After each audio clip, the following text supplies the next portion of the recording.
return last March kasi yung business namin, actually ako, we are a multi-purpose co-op. So meaning meron kami credit cooperative and consumer store. No? So nung nag-pandemic, actually medyo yung around the area, especially the hospital, ang PGH ko kasi ay naging COVID referral center. No? So talagang naka-isolate kami doon. No? Sad to say, maraming namamatay ng mga panahon na yun. Talagang code lang talaga, numbers lang. No? So, maski ako, actually sa nurses home ako nakatira.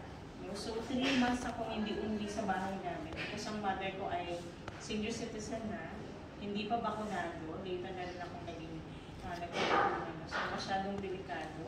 Saka, it's so happy lang na nagkaroon kami ng shuttle service sa PGH. No? So, si Dr. Gap, yung nandun sa picture kanina. So, very supportive naman siya sa mga staff kasi nagkaroon kami ng shuttle service. No? So, yan yung time na ang hirap sumakay, nakakatakot. Tapos, sa Fairview po kasi ako umuwi. No? So, sa area namin kasi may mga harang talaga. At saka noong araw kasi pag sinabing PGH, syempre, healthcare worker, proud pa kami, ganyan. Pero later, nung nabalitaan namin na nagka-COVID na, tapos pag sinabi healthcare worker kami, binubuhusan ng Sonox.